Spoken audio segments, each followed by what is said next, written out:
crawl on me, bounce it like a ball on me, quit all on me, flirt with me, baby, fall on me. Cause girl, your body clean, body tight, baby, you just right, body clean, body tight, baby, you so hot, girl. Show me emotion, me walk past me ship in your ocean, give you the money every week, sexy, unique, me walk give you love and devotion.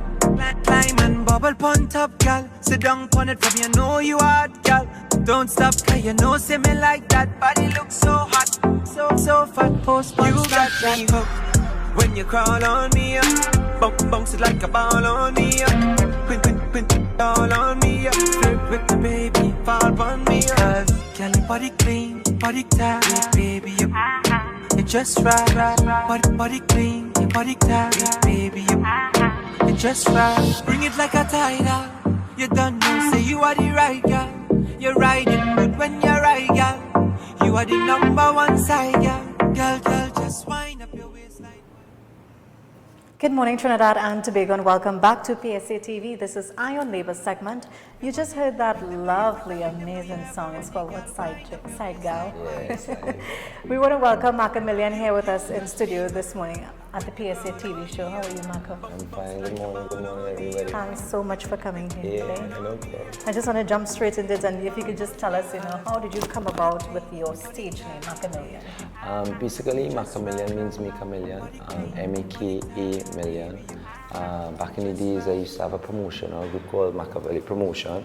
And what went on is I just decided, due to the skill of doing it for about 10 years, I'm into the business 17 years, I decided that I wanted to use the skill towards making young ambassadors, which is basically promotion and taking them from 0 to 100.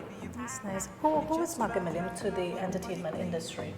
Well, who knows my brand knows that when coming to event coordinating, I did up 300 events. Then from doing 300 events and managing from behind the scene, I always said to myself, John, you don't do from the behind the scene situation, so let me see if I could go onto the stage and just basically get a wider forum when coming to my name. And then it went from Machiavelli Promotion to Makamillion, Makamillion is basically just the artist side of me, and just the whole entertainment, from being in promotion and with the respect having it for being in it from 17 years, right? Everybody just naturally know me to push young talent, and I formed a group called the Millionaires, which consists of Orlando Octave, Father Moses, Kerry John, back in the days. And the whole aim was just to show people that, you could take youths from every part of Trinidad and Tobago, Princestown, Rio Claro, Chaguanas, and show them that we're going to have a force into the industry and start the dance hall circuit, with proper marketing, because back in the days there was the reggae circuit that was huge, and the soca circuit was huge, but the dancehall circuit wasn't that huge. And then we break into the market with songs like Come Over, Orlando had Girl Come In, and from there we had mega hits. We had the Bedspread Rhythm, which was Play With It, where I had the combination of Kes, and then it had the Orlando had Play With It. I don't know if you remember. And that year, we had like 3 solid years of just hits now, And from there, the whole Millionaire family was born. The Makamillion brand was built together with all my artists that I manage, and up to this day, I still manage artists. What inspired you to write this song that we were just listening to? Well, just the fact that, when coming to, women and men and that sexuality, I decided that, to express is an expression. And instead of just, with love and affection and passion, I said that right now the market needed that level of love back in the business, because it's one thing when we go down the road of the violence when it comes to songs, and yes, it's an expression, in music, But at the same time, I said that, you know what, we have to always maintain the songs for the ladies. And that's where we came up with the Spectacular Rhythm. The Spectacular Rhythm consists of Zebulon, which is also an artist that I manage. Orlando Octave is on that rhythm, and then a new artist called G. Ryan. Okay. I always stay, who knows the Millionaire family will tell you that I always boss youth talent, and G. Ryan is that youth talent on the rhythm for the first time. I know my sister Amy is a huge fan. Yeah. Huge fan of you, Amy. Yeah. I mean, when she heard that you were coming, she was so excited. So in terms of females coming on to you, I mean, how do you deal with that? Yeah. Well, I grew up from young, plenty ladies, you know what I mean? I had to thank my mom. Yes, my mom died, she had cancer. Sorry to She hear died that. from cancer, my dad died too, so big up the whole Adibukas family, and thanks to them, me being, growing up with that level of moral values and ethics, that, you learn to respect women, you know the power of woman, bringing me into this world. And, she would always say, John, at the end of the day, try not to take advantage of the situation and, just love them.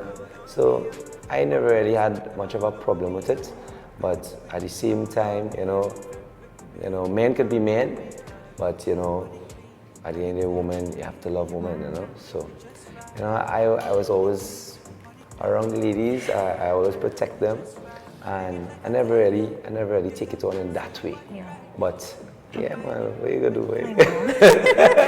Maka, how many other artists would you say you contributed to making successful though? Well, for the last 2 years, I was managing Swappy. We did songs like Anna, which is the Afro soca. Right. Reborn Rhythm. We did at least about 6 to 7 rhythms for 2 years. I also was on the team, the marketing director for Destra Garcia, for last year and the year before. So Destra is the queen of soca. That's my love when coming to the business. Very, very wonderful person. As I said, Orlando, Father Moses, Kerry John, Doggy Slaughter. I started this industry with Doggy Slaughter back in the days, managing Doggy Slaughter together with, we were moving around when he had Excalibur, Hollywood Sachi, which is my personal friend, and that's where we started. It had multi-symptom, the fellow that sang Sonita, Girl I Like to Wine, that's my friend for 14 years. So, we go way back when coming to having influence when coming to the music industry. And to this, in present right now, I'm on the management team with Nessa Preppy. And right now, she's very, very successful right now. Yeah, she's doing great. She's doing very good. Sunday coming in, we go in Guyana. We going to New York, So back and forth, in and out, The main thing is just staying focused towards making sure that the artists reach the destination of success. Give me 3 of your biggest influence in the business. In the business right now, when coming to an artist, I would say that right now Orlando Octave made me proud from the start, because his career started from his dad. Right. Dad had been one of his biggest influences, and meeting his dad in Port of Spain and going to Rio Claro and sitting down with the family and taking them from that level whereby he was doing this thing from young, but it's all about connections, and we just connect the dots. Right. And then he had a successful song within the last 2-3 years, singles. So seeing them go from being young to becoming so huge, that's one of the success when coming to actually nurturing towards artists that is successful.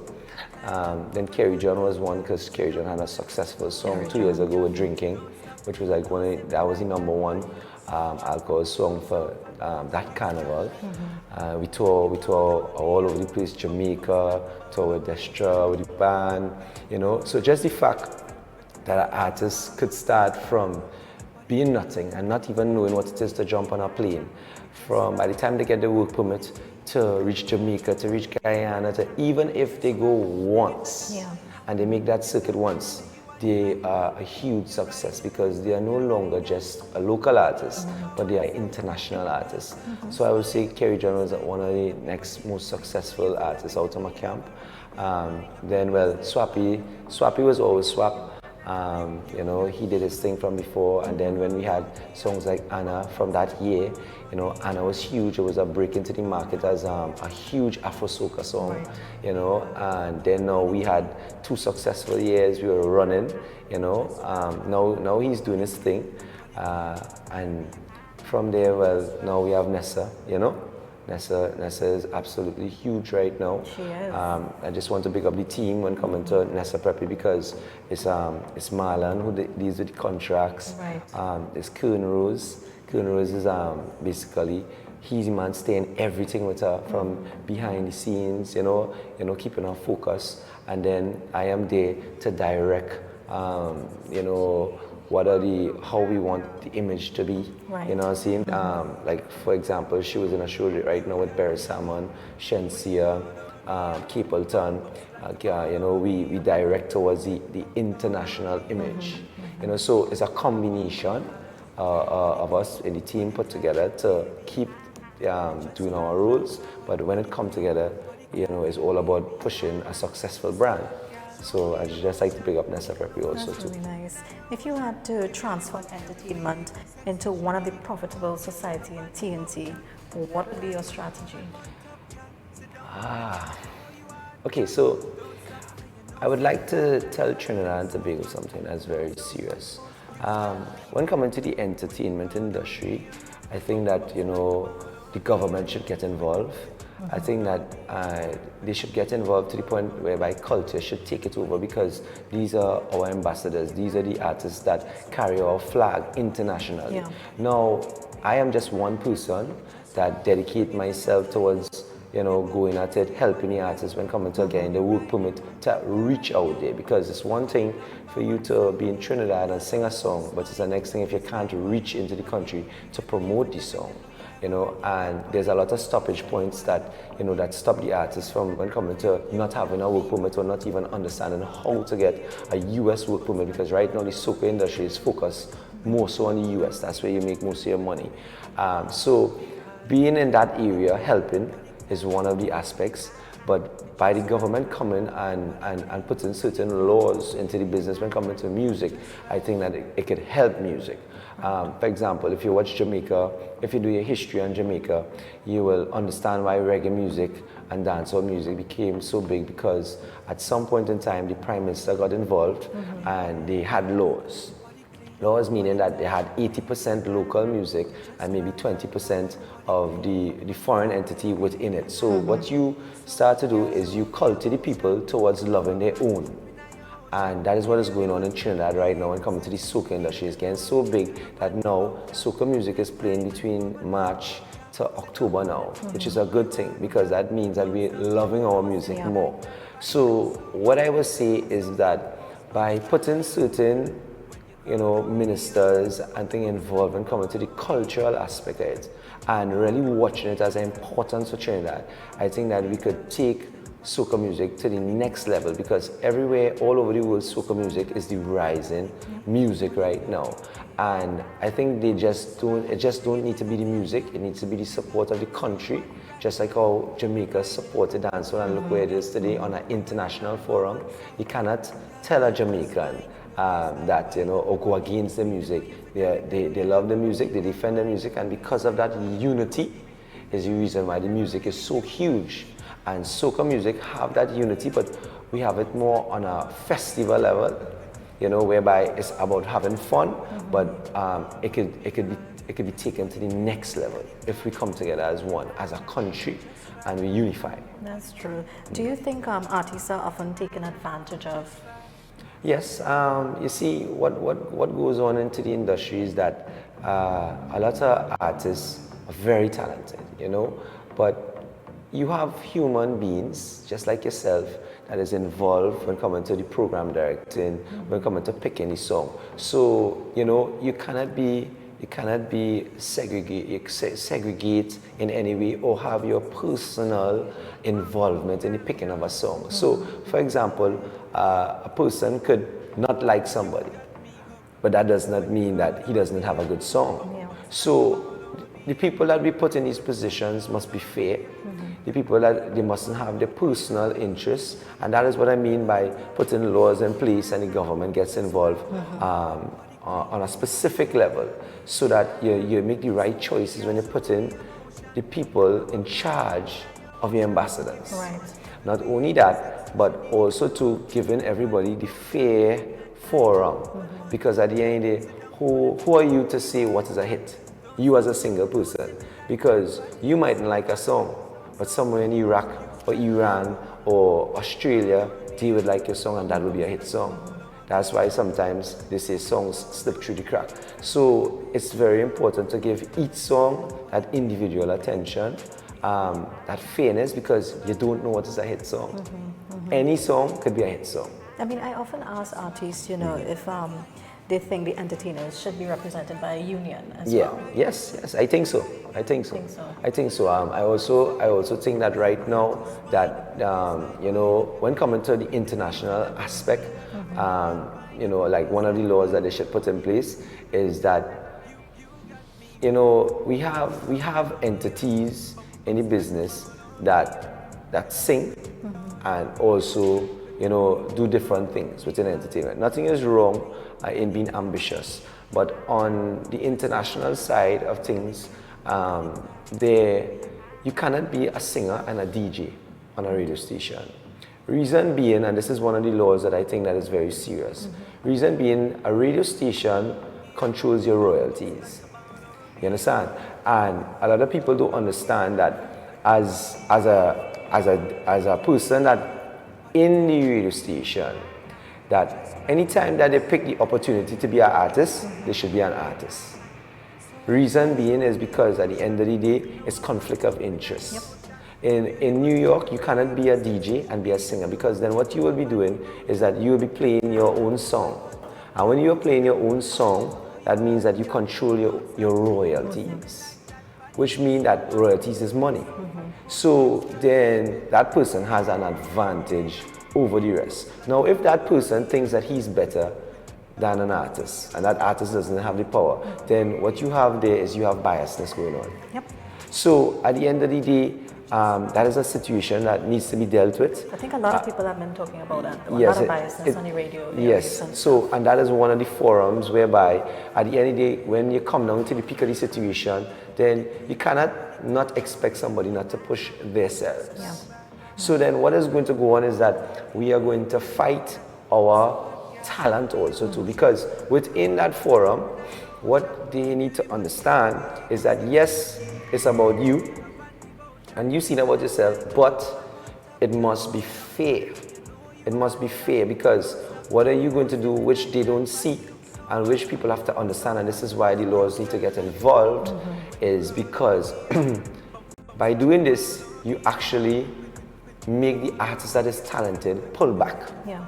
So there's artists that is made artists, and there's artists that is real artists. Now, some people might dig a horrors in what I say. For example, if you were to put an artist here right now and he freestyle off the top of his head, that's natural talent. But then there's artists that don't even know how to write a song.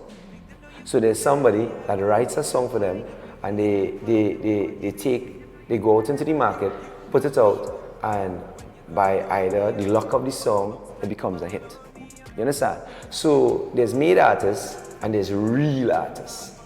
A lot of people mightn't like what I say, but I agree. I'm sure a lot of them agree with what you're saying this morning. So you have to understand what it is, but at the same time, you cannot fight the natural artists, because if now you're doing your thing and you're fighting natural artists, what people don't realize on the international forum of entertainment is that when you're natural, everybody love you naturally.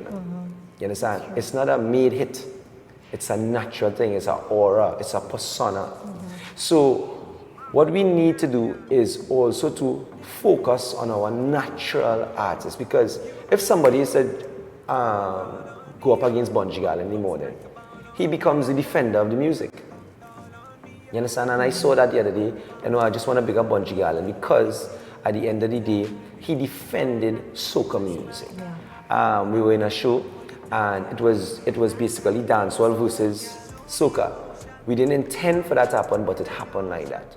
Now, the person that did the show was Jamaican, and he was not biased in any way, but within the show, it started to go that way, and maybe sometimes a promoter could treat his country better than your country. This happens in real. Garland went on stage and he was so mad, but the naturalism in the artist came out, whereby you could have seen somebody rise to the occasion and defend naturally from a freestyle level, from all levels. And that is where it is very important for our country to invest into the ambassadors and the natural artists and even all the artists. Yes, that's true. Because at the end of the day, at some point in time, you need to defend your culture. So I understand that you're also a businessman. You can tell us a bit about the business side of you. Business side. Well, I'm an entrepreneur. I am also the manager of Charlie's Black Pudding. My family have a business, a legacy of 100 years. We are one of the oldest businesses in Trinidad that is 100 years running. I am basically the 5th generation of Charlie's, which takes a certain level of discipline, teamwork. So I was brought up into a teamwork family. Maybe that's why I started the Millionaires and I was always growing on the teamwork. Right. People might know this. We sell black pudding roast pork sauce. It is a local base, but it's internationally known. And then, well, these days, it's subdivided into barbecue pigtail, jira. Oh, I love that. Yeah, and we have at least about 7 branches in Trinidad. Okay. I now open our new, a recent branch, which is my little brother, John Paul in Grand Bazaar. So we're stretching our hands, and we're just taking the family name to the next level because my grandparents always say, John Michael, my grandfather always say, mind your business. You know what I mean? So, I am here now. I am 35 years old, and I'm just minding my business, minding my family legacy. But at the same time, mind your business. You want to know if you're married. Yeah, I'm not married. Your biggest fan, Amy, she's there. She came on this morning. Makamillion, I'm your biggest fan from the start to end. Yeah. That's from Amy. Good morning, Amy. Good morning, Amy. Amy, thanks for being there. At the end of the day, sometimes it takes just one fan. Yes. To support and to believe in you. So when we do music, I don't do music for hype. I do music for sometimes that one fan. You know what I mean? And if the song becomes a hit, well, God bless. You know what I mean? Because God comes first. But at the end of the day, it is the one fan that gives you that drive to keep going. Because at the end of the day, that person loves you, cares about you, see the talent in you, and that person will be your push out there. So I just want to pick up Amy and tell her that she full is love. very passionate about you. I mean, she's been telling me all the time, and then she reached out to Signal as well. I'm like, okay, let me ask Signal. Can I get Makamillion? Real nice boy. Thanks for That's Amy, really boy. nice. Thank you so much. So you could tell us what's next for Makamillion. Well, at this point, as I said, I have different caps. Time right now. Time is a serious thing for me. I don't have time. You know what I mean? I work 9 to 9. Running my family business during the daytime, and then I have things like I have Siam, which is I'm now going into the Spanish side because I think that it's a market I want to touch market right now in Trinidad, and I'm doing something called Savannah Latina Tuesdays at Siam. So every Tuesday at Siam, I'm going behind it. I'm now learning a different culture, so that's one of my new ventures. And also I always had a dream. Some people say you mustn't mix this, you mustn't mix entertainment with politics, but at the same time, this is something between me and my mom. Yes. My mom always taught me and said, she said, John Michael, I always see you into politics. I always see you as somebody, as a leader. I always see you as somebody that we could make a change. So at this point in my life, yes, I love my music. Yes, I love everything else. But I just kind of keeping a little promise towards my mom, and just trying to fulfill certain dreams, inner dreams for her. Because at the end of the day, what people don't understand is that your parents sacrifice for you, and sometimes they give up their dreams for you, and, like, I would tell you a story about my dad, and my dad would always say, he would say, boy, John Michael, my dream car is a Lexus. You know what I mean? My dad was a fella of his goals. He used to go at it. My mom was also that. But having 6 children, I see whereby they had to give up a lot of their dreams to support 6 children. But they gave us a very high standard of living. And I must applaud them for that, because 6 children in this time is very hard, right? And, when he was dying from cancer, I could see where my mom, had certain things that she said, she did not fully did what she was supposed to do on earth, and she didn't want to die. And I would hear my dad say, what, my dream car is a Lexus. Still, even when he's dying. So it was a very weaker point in me, that at the end of the day, we have one life. Life is short, and you need to live your life.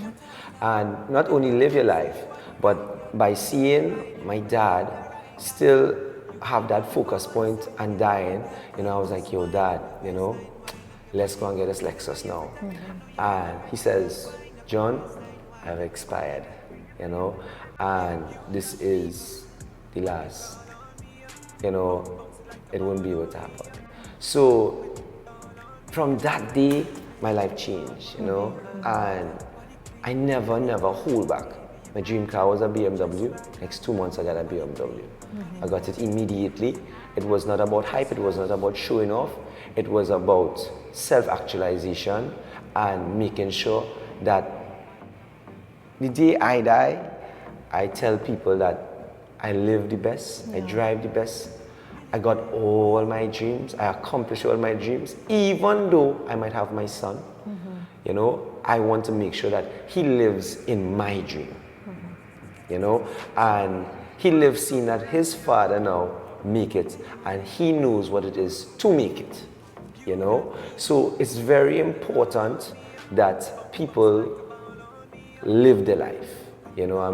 Go behind your dreams, and not only just dream, but come out to your dream and make your dreams a reality. Because at the end of the day, this is all about being the perfect human being. Accomplishments and every desire that you want in your mind, but bringing it to reality and living and being happy. You know what I mean? So, I am very thankful towards these situations with my parents, because without them, I want to be the man that I am to this day.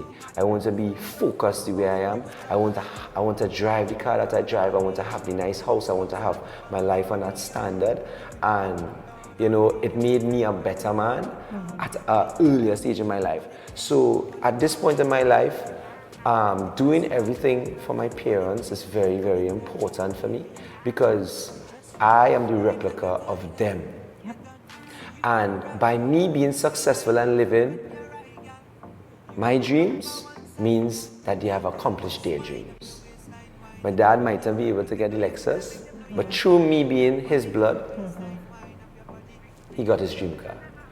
So we have to understand that we carry on generations, and we are to graduate the generations. Every generation must get better. If your mom leave you at one house, when your generation, you have your mom house, you build a next house. And then you leave 2 houses for your son, and then that son build a next house, and then we have 3 houses. Of course. And the generation better over the years. Thank you so much, Maka. I want to thank you so much for coming here and ask you for your closing comment for today. Yeah. Now, well, my closing comment for today is love. At the end of the day, love unconditionally. Make sure and don't ever see that you can't do something. Everybody that comes into your life, if you keep a positive mind, you could help everybody. You know, you might be able to help physically, but you could just help by a thought, by just a word of positivity, or by giving them a link towards somebody that might open a door. But at the same time, you know, also two children out there, honor your parents, you know, and your days will be longer, you know, and basically just be there for your brothers and sisters and, you know, unify. Thank you so much. So this is our very own Makamillion, who was here with us this morning in studio. I want to thank you so much for passing through. You're always welcome here on our set. So we're going to toss a short break and come right back to the program.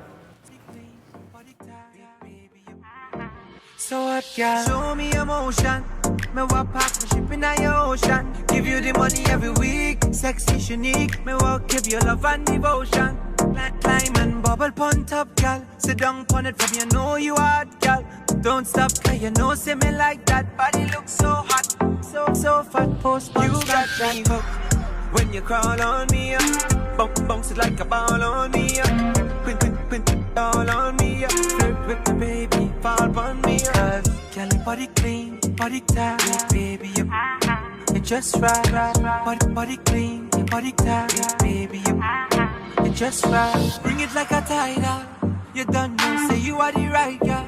You're riding good when you're right, girl. You are the number one side, girl. Make them know you're fit and make them know you're ever ready, girl. Wind up your waistline, wind up your body. Make them know you're fit and ever ready. You got me hooked.